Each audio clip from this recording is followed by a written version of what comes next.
Welcome to the AC Green Show. I'm AC Green. You know what we do? We're building a community of goal-oriented, success-driven individuals who recognize the value of coming together to do great things as we all build financial wealth and live holistic lives.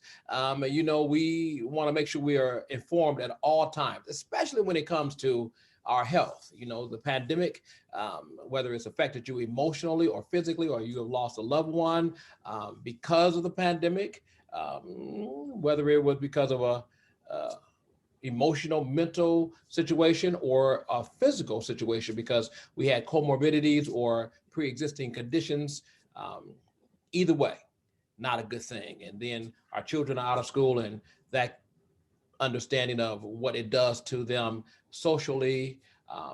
So we want to make sure that we bring you great information about that. Before we get started, I want to make sure that I send you to the website. If you ever need anything like your mortgage reduced, or if you want to be a part of the Hair Project, or you want to be a part of our community, you want to get to the website, theacgreenshow.com, theacgreenshow.com. If I didn't thank you for listening to the AC Green Show, I really want to thank you for listening to the AC Green Show. By the way, if you're listening outside of Chicago, or if you're viewing this outside of Chicago, you want to know that you cannot do the legal things with the mortgage modification outside of Chicago or Illinois.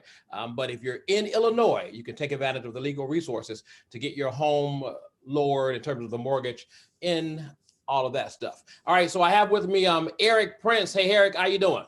Oh, I'm doing great. How are you, AC? Doing very good. So what we want to deal with, Eric, we've been going through the pandemic going on now a year, almost a year, about a couple of months, right? A year. So we want to deal with where we are with all of this. Now, explain to everybody quickly what herd immunity is. Herd immunity has to do with the population, the majority of the population actually being exposed to a particular virus or a particular antigen, which is what causes a disease. And when the majority of the population is exposed, it actually slows the ability of the virus to be able to spread anymore. And then it starts to slow down and it just dissipates. Okay, so look at this. So in normal flu seasons, how long does it take, let's say the last flu season, how long does it, pre-COVID-19 flu season, how long does it take for the community at large, the country at large, to reach herd immunity? 1 month, 2 months, 3 months, what? Actually, it definitely depends. It takes sometimes years, and it depends on the different strain that we're dealing with, because dealing with the particular geographical locations, some people may not ever see it for a while. Just like now, some people may not see the coronavirus for another few years, but some people may see it immediately. Okay. So I don't want to confuse the people. In a regular flu season, we never get to herd immunity? Well, the thing about it is that some people never really get the flu. I've never had the flu. So the fact that I never had the flu, the question is they can't really test for that unless you know if you've had a flu virus. Okay, so maybe you're misunderstanding me. I mean, societally, across the entire breadth of all the people in the population, we never get to herd immunity? No, we will. We get to herd immunity with certain conditions, but the problem is this: herd immunity is a term that's not used a lot here in America. If we ever got to herd immunity with anything, we wouldn't have so many diseases that we're dealing with right now in this country. So herd immunity. So if we talk about herd immunity, let's take Sweden. It may take them 2 years to reach herd immunity if everyone is exposed to the virus, because they didn't deal with a really strict lockdown. So therefore, they kind of allowed people to go and do what they want to do. Clubs were still open, bars were still open. And so they was like, if everyone gets exposed to it, how long would that take? So you can't really tell sometimes how long that takes. But if a society like the Sweden society, by them not having a strict lockdown, they will reach it quicker, as opposed to us having a strict lockdown. It's going to take us much longer. Okay, so essentially what you're saying is herd immunity is achieved when 60%, 70%, 80% of the people have contracted the virus. Right, and that depends on how long it takes for a particular country to get to that 80%. Some countries may take longer than others. Sweden is going to reach herd immunity first, probably before we reach herd immunity. It may take us a few more years to reach herd immunity. Okay, so then in fact, then America needs to take the vaccine so that, because you could get to herd immunity, as far as I understand, one of two ways. Either the vast majority of the people contract the virus, or the vaccine gives them the semblance of the virus and then they get it that way. So if we're not going to get it naturally because of the lockdowns, then we absolutely have to have vaccines. And that's the agenda of the elite, is to slow down the natural herd immunity to give you the artificial herd immunity. So that's why they've been putting you on lockdown, basically, is so that they would have to give you the vaccine.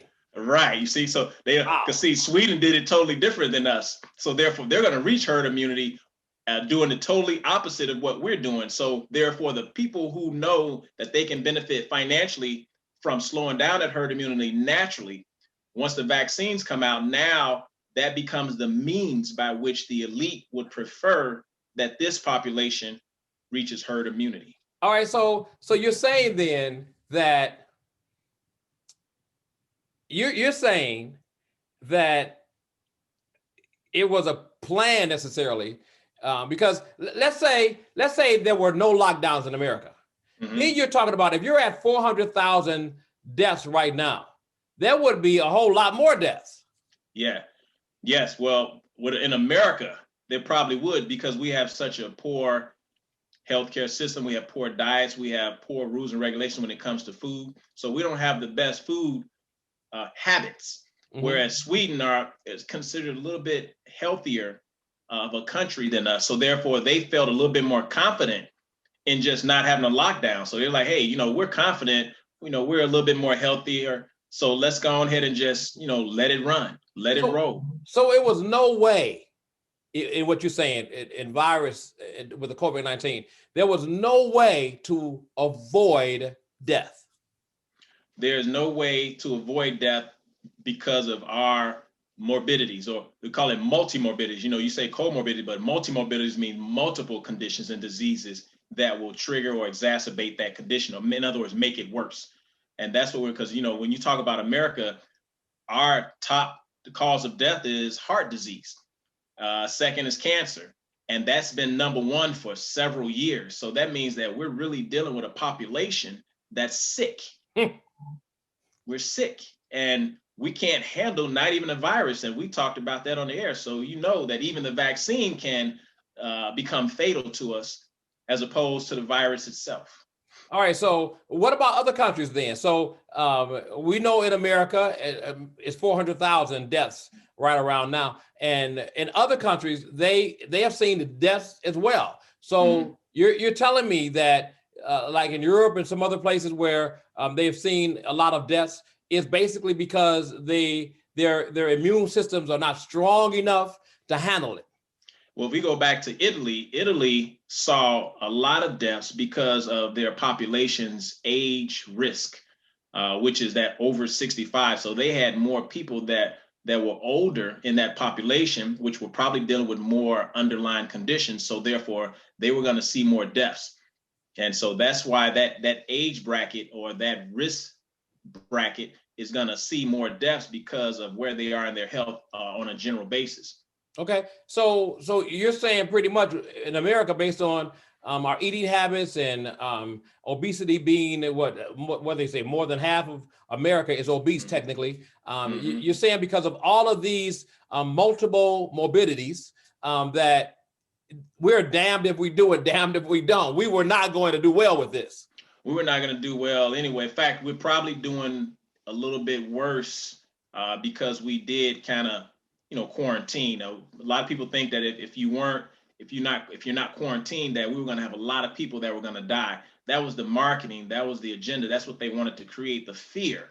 Because if they didn't create the fear, then you wouldn't be willing to wear masks and do all the quarantine and be willing to not gather anywhere for any parties, any events, which means that at some point you would have to wait until that vaccine come out. So it was all about controlling the mind to the point where at some point the vaccine will roll out. Then that's where the profits were going to be.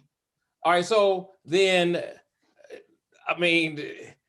so the mask wearing, the staying indoors, the shutting down, keeping you out from outside. In California, which is the most sunniest place I've ever been to on a regular basis, they've been indoors all this time. So you're saying that exacerbated it and made it so that, you know, you would not be as well, because you said that we were all around each other. People would have gotten it. They would have gotten sick. Some would have died. And because at the last look at it, it was a 99.6% survival rate for COVID. And as you know, AC, even people who were quarantined were still getting exposed to it and still getting it somehow, because you can't see the virus. So how do you know when you're getting it or where you're getting it? Even if you go outside to get the mail, the mailman could be carrying it. Maybe it's on the mail. Maybe it's on the door. You never know where it's at. Even when you contract, you don't know where you got it. You don't know how you was exposed to it, but yet you have antibodies to it. But you couldn't figure out where you went, where you might have been exposed to it. And so it's really, you see? Yeah, go ahead, finish your statement. It's kind of a false sense of security, because if you put a mask on, but you don't cover your eyes, and your eyes can also be a means or a vector of contraction, then it could get in through your eyes. So, so wearing a mask is really just, that false sense of security, just to kind of get people doing everything the same way. Yeah. So for those who don't know, I get a blood test, and I've been getting it since March, and they test to see if I have the antibodies. The first couple of times I did not have the antibodies, and if you don't have the antibodies, then you didn't contract the virus. But the last time I got the test, which is about November, right around Thanksgiving, they said, yeah, you have the antibodies. So somewhere in the last month, you had coronavirus, you had COVID-19. And so the lab technician, because it's blood now, not a swab, but it's blood, they test your blood at the lab. So the lab tech asked me, were you sick? Did you feel anything? Well, I didn't.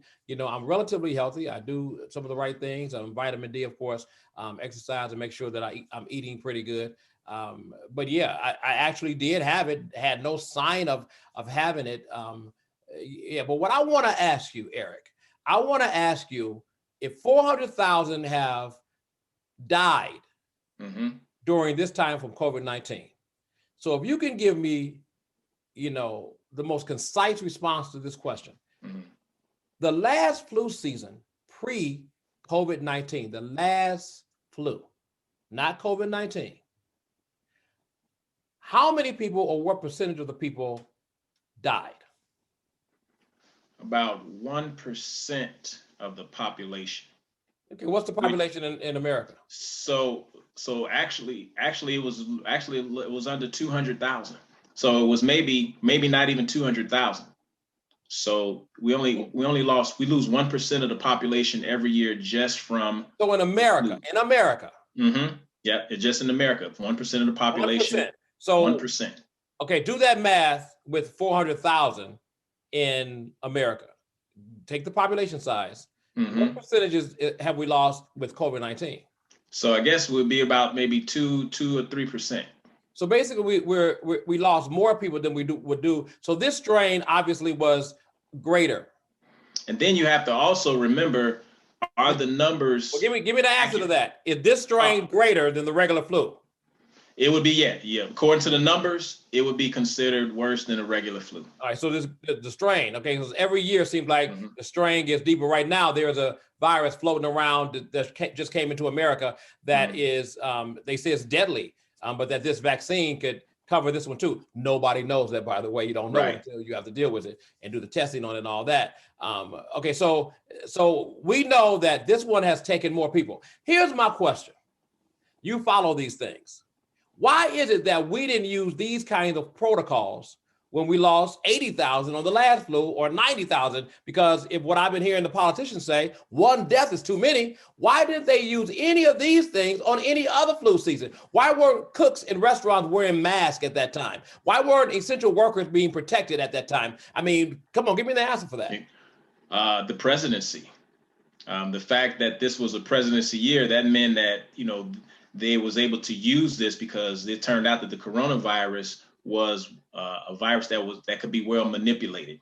So that was a virus that you can actually use in order to spread and put out there a little bit better than any other virus. So you had more control of the coronavirus because it's been around for a long time. You know, the common cold comes from a coronavirus. So the coronavirus family is a powerful family, probably one of the most powerful families on the planet. So you're not going to just get rid of the coronavirus. Family of viruses. Exactly. So you mentioned the presidency. So how does that connect? Well, if you notice that many presidencies, anytime the election came around, there was always a virus or a disease that was in the atmosphere, whether it was Ebola or the swine flu. It just so happens that this year it was the coronavirus. But the thing about it is that you didn't hear a whole lot. You didn't get shutdowns of all these different, diseases that came through the country. Now, that's the question we need to ask also, is why haven't we shut the country down all the past diseases? Why this particular disease? And let me get to that. Now, all of a sudden, we have a brand new president, Joe Biden, and the lockdowns are being lifted. By February 1st, they imagine that most of the country will be open. Some of the states have already been open, like Florida, like Georgia, Tennessee, like Texas, but February 1st, and we're still experiencing about 4,500 deaths a day in this country. So they're lifting all of the lockdowns. I know Chicago, New York, they're lifting them, letting people go back in restaurants, all that. So what has changed in a month other than the new president? I mean, we still have 4,500 deaths a day. Well, what's changed is that they now have everything in place. They have the vaccines in place. They probably made all the deals and the contracts with the pharmaceutical companies. So things are in place now. When things get in place and you now have a financial interest in it, and that interest is being secured, then now they can step back and let it go. Because now people are going to get the vaccine. I mean, you would understand it. They want your pets, the dogs and cats, to get a vaccine. So it's a lot of money in vaccines then, obviously, and they're trying to push that whole thing. Because why would you be lifting the lockdowns at a time when it's not safe based on what they have been saying? And then I noticed that some of the big networks like MSNBC and CNN, they took down their COVID counter, like where they use the deaths per day and how many people got it, they're doing that. And not only that, but the CDC has quietly put out new guidelines saying that unless you are showing symptoms, you don't need to be tested. This is the CDC. Go Google that. The CDC said this. So it's like, what's all this about? I mean, do they not want Joe Biden to, have those death numbers under his time?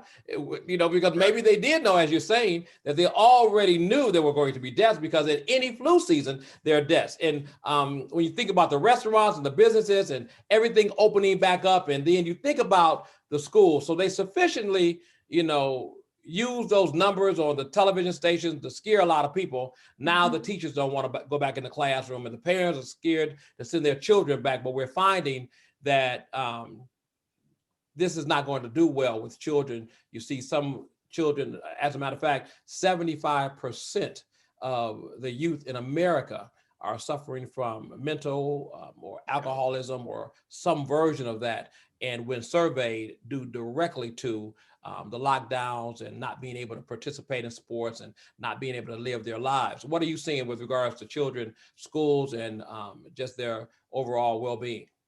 Well, I've been talking to a lot of parents, and they're afraid, to let their children back into the school. So most parents have been homeschooling, which has been a stress on some parents, because there are some parents who are running businesses. I talked to one real estate agent broker, and her brokerage has been kind of falling down because, she has kids that would normally have gone to the daycare, normally would have gone to school, but now she has to stay home with them.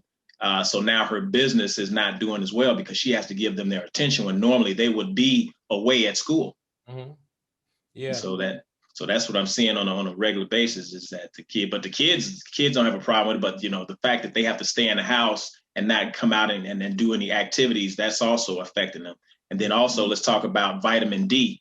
When you stay in too much and you don't get out and you get that vitamin D, that also weakens your immune system. So and if we stay in, the advertisements, hey, milk does your body good. You can get your vitamin D from milk, but then even the dairy milk in and of itself is also going to create a level of mucus and acidity in the body, and that's going to weaken the immune system too. So we can't get just our vitamin D from the regular sources. We have to get out and get the sunlight. We have to get that fresh air into our lungs, and that's how we churn up and rebuild our immune systems. And every single study shows that vitamin D by 56% will severely eliminate symptoms of COVID-19 or just prevent your body from taking it on and doing its thing, at 56%. That's a lot. That's a lot. And so it seems like they would have been talking about that more over the last 10, 11 months. 56% is a lot. And they all know this. But they haven't been, and it goes back to your point that, to sell a vaccine is more profitable than, buying a bottle of vitamin D, 5,000 IUs of vitamin D, but when you think about this and you think about, would a government and would a political agenda destroy lives to get power? Would they do that? I mean, that's just something to consider. And you think about, if you say in the regular flu season, you're going to lose 1% of the population. That's a lot of people. Masking up would have been necessary. Want to slow that spread. Quarantining would have been better, or at least the people that got sick should be. People could have the flu and be working every day, and nobody was sending them home at all. So what's the difference between 80,000 or 100,000 in the regular flu season and 400,000? Well, 300,000 people or more. But if you're saying that one death is too many, then why haven't they been caring about all the other times? Hey, tell everybody right quick what you do. Why are you so specialized in this knowledge? How do you know so much about these things? Well, I'm a naturopath. A naturopathic doctor or a holistic doctor is a doctor that actually deals with natural medicine, which is the herbs and the stuff that comes from the earth that, quote unquote, what God created. God created phytonutrients, the nutrients, all the colors in the garden represents condensed sunlight in nutrient form. So when you eat the nutrients from the food, the plants, that nourishes your body because your body is made up of all of these vitamins and minerals that you're eating. So all you're doing is you're replenishing the vitamins and minerals in your body because that's what's becoming deficient. That's what's causing disease. But Rockefeller, you started using petroleum, which is the same petroleum that we use for our fuel tanks in order to start creating medicine and pharmaceutical drugs. And what he did is he actually caused the Congress, with his influence, to outlaw, in a sense, alternative practices in natural medicine. And he kind of bought off the medical society and he began a curriculum for the medical doctors, which dealt with petroleum being the foundation of the creation of drugs. And once they started realizing that the petroleum was actually causing cancer, he founded the American Cancer Association, so that he can silence even that. So everything is not what it appears to be. It's all a facade. Yeah. How can people get in contact with you? They can go to my Facebook page, Eric Prince, or you can call me at 773-851-8756. And give me a call if you want more information or if you just want to talk about something that's going on with you. I don't have a problem with that because my goal and my mission is to inform our people. And I do that every day, every week, as often as I can. Yeah. All right. Thank you, Eric, for being on the show, everybody. All right. If you need something from the AC Green Show, go to the website, theacgreenshow.com. Check us out on Facebook as well, the AC Green Show on Facebook. Make sure you subscribe to this channel, like the video, and then ring the bell so you can be notified when we go live with content. It's all about community, so we're giving to each other. You're my sister, my brother, and I love you. When you rise, I rise too. It's all about community.